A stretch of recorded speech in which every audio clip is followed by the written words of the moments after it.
She's the one, and she'll let you know. Yes, girl. 1, 2, 3, 4.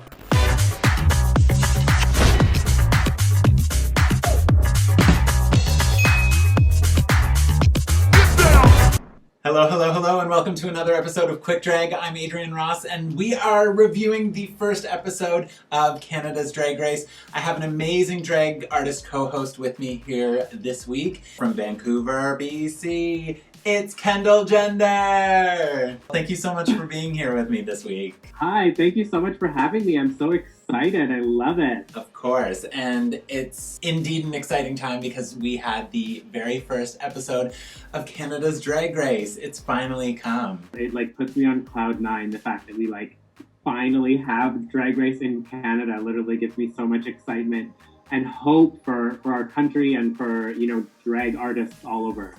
It's real, and it's been such a long time coming, so it's really so exciting. Let's get right into it.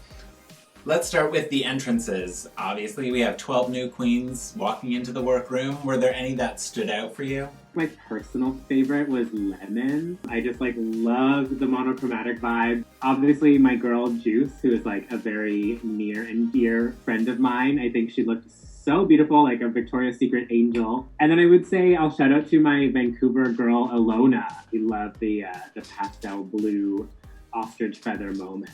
Yes, it was stunning. For me, Boa really stood out for me. Yes. She had udders. It was ridiculous, but it really caught my attention. Also, some of the girls seemed very surprised to see Boa there. There was an audible gasp from a few of them. I know, I have to say, I kind of that was one thing, the shade was right away. They were not holding back at all. No, I thought it was going to be polite Canadian vibes, but right. They did not hold back. No. Everybody that thought Canada was going to come in like a little lamb is mistaken. We are lions. Yeah, lions. I love it. Fashion-wise, I agree. I think Juice's look was so stunning and so interesting and so different from everybody else. Priyanka coming in with a giant question mark in front of her face was ridiculous and hysterical. That's the thing about Pri. She Totally. is the queen of branding. She had her fucking name all over herself. She has her catchphrases. What's my name? Bitch, we know. What's your name? We know because you won't let us forget. Literally. We've been hearing it. Exactly. So that was the entrances, and then we had Mama Ru come on the screen. What an exciting moment. She's not part of the show in a bigger form, but it's nice to have her there giving that kind of opening message to everybody. And then we have the judges come into the room. We've got Stacey McKenzie, we've got Brooklyn Heights, and we've got Jeffrey Boyer-Chapman. And they outlined what the prizes were. So a year of Hilton hotels, lovely. And then the other prize is $100,000. wild. I know. I was gagged too. Holy shit! It's $100,000. That's the real deal. That's It's no joke. The judges then talk about what the mini challenge will be, and it's a Rocky Mountain photo shoot. What did you think about this challenge? It was oh, you think it's all easy, and then bam, we got a fan. Bam, we got some snow. Work it. I thought it was so cool. I personally thought that Tainomi Banks' photo was holy shit. Literally when I saw that, I was okay. We get it. Bow down. That was my personal favorite. I was surprised that she didn't win. Me too. I felt the same. I was it surprised me that she didn't win. I thought Lemon's was really beautiful because she had the million miles of fabric. That one was really stunning. I thought Scarlett's was really good. She had a lot of angles and length. So many of the shots were really, really strong. The girls kind of killed it. Also, Jimbo. Jimbo is immediately a star. I am dead ass serious when I say this. Jimbo's parts on the show made me laugh the most. They were the only queen that I genuinely I kind of smiled a few funny moments here and there, but I genuinely was in stitches laughing. Juice Box making her way down the mountain, and Jeffrey's you're so composed, you're so amazing, and then she falls out of the set. But that's I know Juice personally, and that's so her. She's so that she's oh, and then she's at the same time. You know what I mean? She's it's such a fun juxtaposition, but it was really cool to be able to see that like translated on screen. And the winner of the mini challenge was Kine.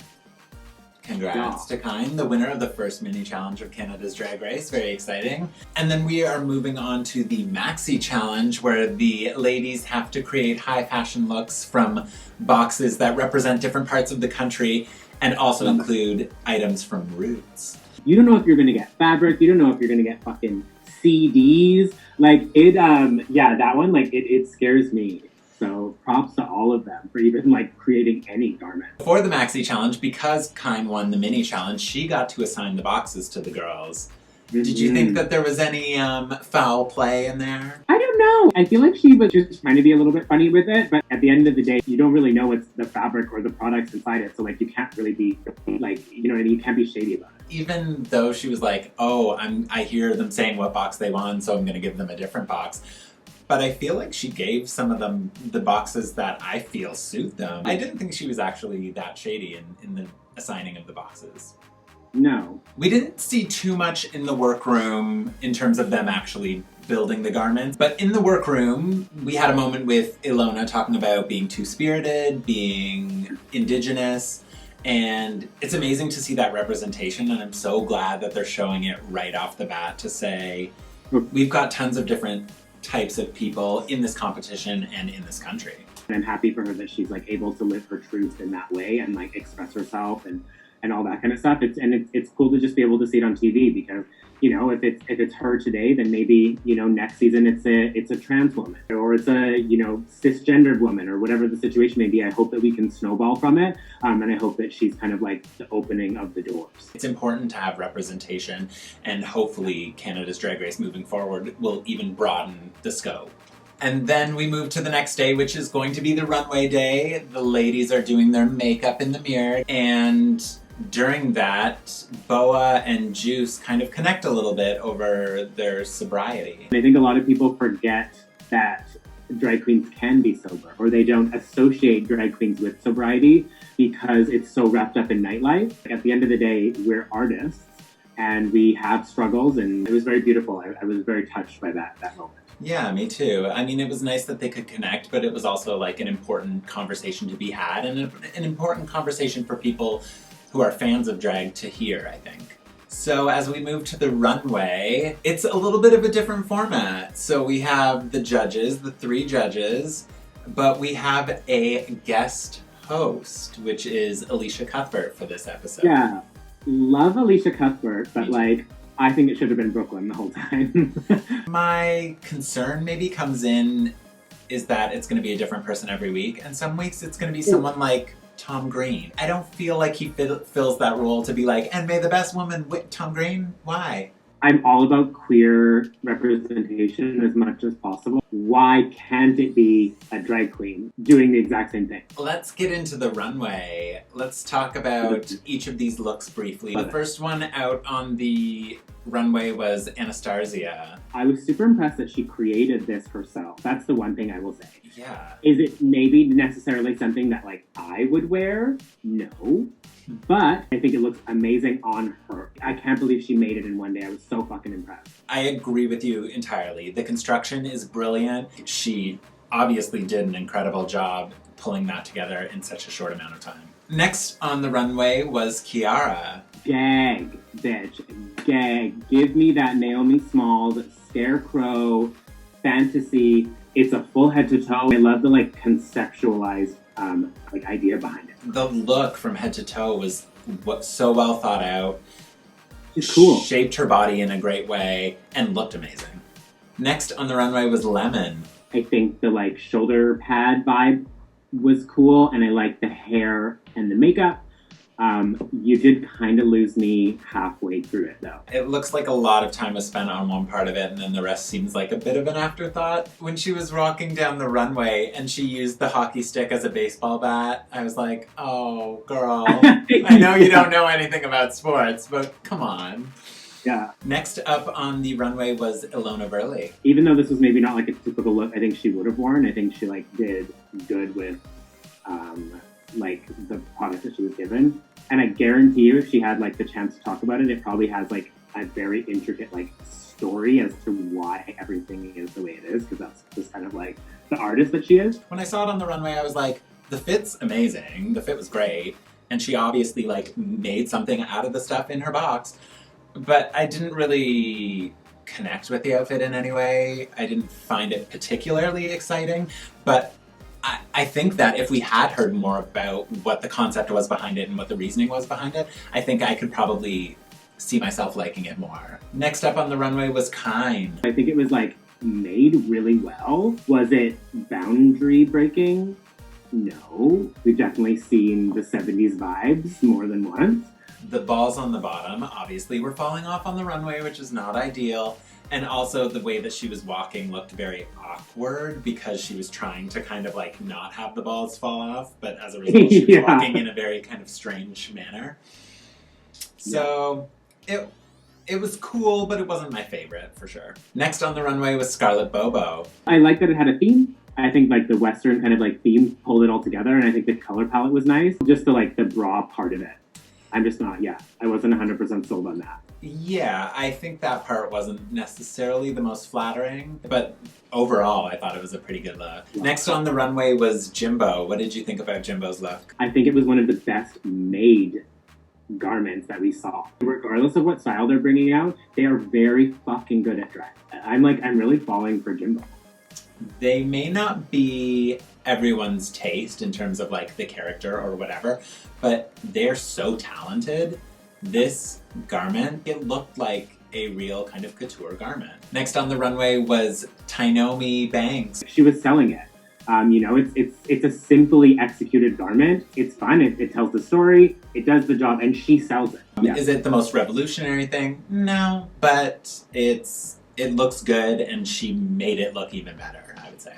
Next on the runway was Boa. This one was like a wild one for me. She was selling the runway the entire time, like you were watching a play. She's just like a really, really, really cool and interesting queen. I like the color palette too, like the green with the ginger hair was like very beautiful. Yeah. Was it the most beautiful garment? I don't particularly think so, but she was letting you believe that it was. Yeah, see, that's the thing. Next on the runway was Juicebox. I think it was like that sort of 2000s matchy kind of vibe. I think she knew that it wasn't the best made garment. She's so cute that she did kind of look like it literally looked like a little Barbie doll being dressed up. So it was really cute. With this one, I liked the idea. I just wanted to see it pushed further. I didn't want 6 or 7 pieces of CDs. I wanted it like covered in CDs so that it like was reflected like a mirror ball. Next on the runway was Priyanka. Speaking of Barbie dolls, she literally looks like a little like Barbie doll in a costume, like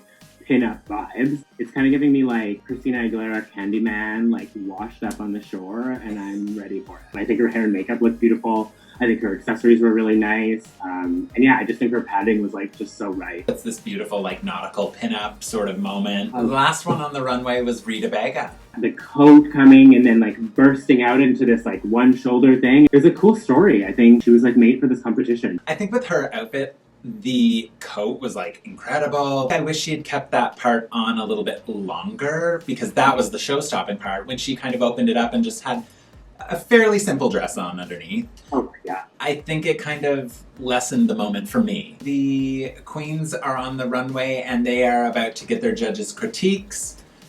First up was Lemon. They did not love her look, but she seemed to take the criticism pretty well. I think she even like mentioned in the beginning that she had been in a lot of drag competitions. I think being in drag competitions, you have to learn how to take critique. And I feel like she was taking that really well. I think she knew. She appreciated that. And then in a total 180 from that, the next one to get their critiques was Kind. I understand being defensive, and like I've been defensive, we've all been defensive, but it's like, it's not an attack. And it reflects just like really negatively when you go into the situation being like, well, I'm the best and I'm gonna win. It kind of made me like not interested in her vibes. I know she was going into that thinking she was on the top, or if not the winner. So I can understand how it would be a shock. But at the same time, I think being diplomatic in those situations is so important. And just taking the critique, take it in, and do better. And she was giving a lot of pushback, and it rubbed people the wrong way. I think she's so talented at what she does, and I just don't want this to like get the best of her. Next getting critiqued was Jimbo. They loved it. What's not to love? It was beautiful. We all loved that. Yeah. After that was Boa. I was surprised by the edit, and I shouldn't have been because you know Drag Race loves some shady editing. But they were loving Boa, and they were just showing Kind being pressed like a panini. Yeah. Yeah. But they do it on purpose. They choose who the villains are. Of course. You know, and I feel like they've chosen her to be the villain of the season. Next being critiqued was Rita. Also, they loved her. They had nothing but good things to say. And then, interestingly enough, in the lineup, Juice was before Rita, but they showed it afterward. But I guess you found out why. Yes, we did, because Juice did not get great feedback, and she had a bit of a difficult time with it. I really felt for her in that moment, and I was like, this is like her dream, and this is like so big. So then they move into the workroom where they untuck, and it popped off. They're not holding back. They were fucking going for it. There was a lot of pressure, and there was a lot of energy going on back there in that untucked room. I'm glad that when Kind was like kind of coming for Boa, that Boa was just like, well, they didn't like your shit. You got to pick your box, and they didn't like anything about it. They liked me. Sorry about it. And then Anastasia popped in too, just to be like, maybe if you show personality, then you'll be where she is. I worried that Canada's Drag Race was gonna be just like everybody being nice and on their P's and Q's. Episode 1, popped off, love it. We're all a bunch of like nut jobs, and like when you put us in these situations, especially like high stress ones, and you're putting us all together, like there's bound to be friction, and I think it's gonna be a very interesting and dramatic season. Now it's time for the judgment, and it looks like the winner is Rita Baga. Yay! Congrats to Rita. The bottom 2 are Lemon and Juice. And Kind gets a pass, but also gets a warning from Brooklyn saying, you gave us a lot of pushback. Our critiques are here to help you. So keep that in mind next time. Lemon and Juice are the bottom 2, and the lip sync is a good old Canadian girl, Carly Rae Jepsen. I really like you. What did you think about the lip sync? I love the way Juice lip syncs. She's like so sexy and like giving her hair flips, the Victoria's Secret fantasy. And I kind of expected Lemon to be amazing as well. Like right when she like hit that split, I was like, okay. But I mean, she said she was like, what, the best dancer that Drag Race has ever had? Didn't she say that in her confessional? She did. She did, right? Yeah, so I was expecting her to turn it out, and it was fun. I feel like they were 2 good queens to have doing that song because they do give that kind of like pop princessy sort of vibe. I actually thought the lip sync was pretty evenly matched. But unfortunately, Juicebox is told to sashay away. As Brooke is saying goodbye to Juicebox, she says, you may not have brought home the Canadian bacon, but you'll always be our Canadian pork chop. And as Juice is walking out, she says, bye cunts. Very her. Well, that is the end of the season premiere of Canada's Drag Race. We've got an amazing season, I'm sure, ahead of us based on this episode. We will have one more episode with Kendall Gender. It's going to be a profile episode on her. That's coming on Wednesday, so be sure to come back and check that out on our next episode of Quick Drag. Thanks so much for watching Quick Drag. If you enjoyed what you saw, hit the subscribe button over there, hit up our social media links in the description below, and be sure to come back on Wednesday for our profile and performance from Kendall Gender.